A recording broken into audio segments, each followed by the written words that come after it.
and brightest day and blackest night, no evils shall escape my sight.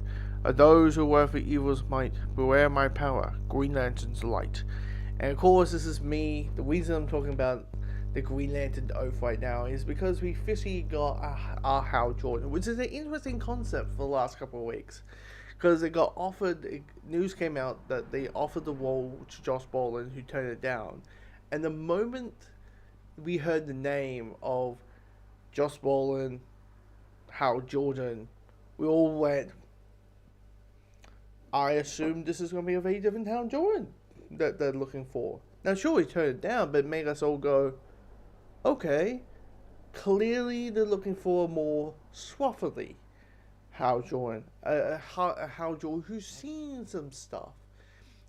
Because Hal Jordan is normally pictured as Maverick in space. If Maverick was a superhero, you know what I mean? The hotshot pilot. But knowing that this is going to be a true detective show and Hal Jordan's going to be the grizzle, I have seen some shit. And then you have Jon Stewart being the Wookiee, who my guess the first episode is going to be very less, like a very green, very spaceless episode, because it's going to end with how, you know, John getting the Green Lantern wing and him learning what he does and like him being new to his world, which is kind of a good way to do it. Which is his Jon Stewart gets the Green Lantern wing, and he's transported to this whole new world, and having Hal Jordan as his mentor, and have John be the more, maybe a little bit more joyful, and be more light-hearted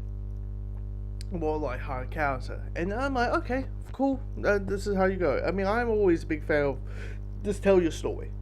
If you're able to tell your story really well, who cares if it's not like the source material? Who cares? Who cares, right?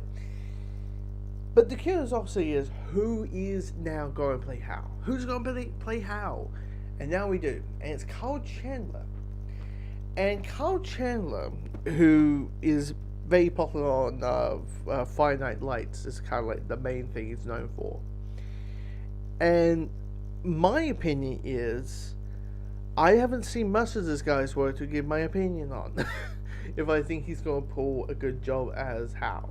Now the thing, and I might get some more grizzle Hal. Maybe he does the odd joke here and there to show like, hey, the Maverick side of Hal is still there, but he's more, grizzle and all that. He's the,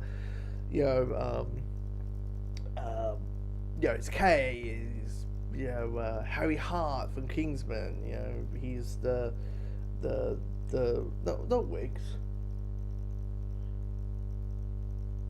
He's the Mochar of it, and that. So he's of the the more serious one, made the odd joke here and there. But when I heard, because officially apparently it's final talks, and which kind of means he has the role, just it's money, contract stuff. Hearing the name, he's going to be Hal. I basically just have this point of, anytime I talk about DC recently, and it's a sense of optimism with DC right now, because Penguin comes out and it's perfection. Apparently, this Chris Reed documentary that's coming out in a couple of weeks is perfection. It's there's a sense of optimism when it comes to DC under the realm of James Gunn, under N.P. Safin, and anytime I talk about something DC related, maybe I can give my general thought, what I think is my actual opinion of it. But when you have the showrunner of Ozark and Watchmen, and you have Tom King, who's a comic book writer, diving into TV and film, and whose Supergirl story is getting turned into a movie. Yeah, that Supergirl story, Warren Zemo, is based on his is going to be an adaptation of his story, the whole True Grit in Space thing. And then so These are the people who's in charge of the show, and then the people who's behind the studio level, which is James Gunn. I trust the studio. I trust the people behind it. So even if it's not a choice that I would normally click on, clearly they wanted a big name, a recognizable name, or not a big name, but a recognizable name, to play Hal. And I was at this point, I'm like, I trust DC, which is weird to say, but I trust the choices these guys make. In a sense of optimism, I have until they prove me wrong, which we'll find out probably in July if the optimism should be tempered. But my thoughts of just I knew how Jordan. Now it's all about John, right? Who because you need this banter. You need the banter between the new kid and the veteran, and we're entering into a and we already know that before when we enter into the world of Superman, that this is a DC universe that superheroes have already been around. So it makes sense to have a 40-ish old Hal Jordan, because we're gonna get a 40-ish old Batman, and so we'll have, I guess, the authority and showing up way that will be around, but way before Superman and all that, before Superman ever showed up, in Metropolis.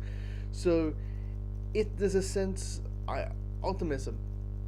So at this point, I'm like, James Gunn I trust, and HBO I trust, and DC I trust. So yeah, I'm at this point thumbs up. Now look, and then all the optimism is taken down in a year's time. But anyway, comment below, let me know your thoughts.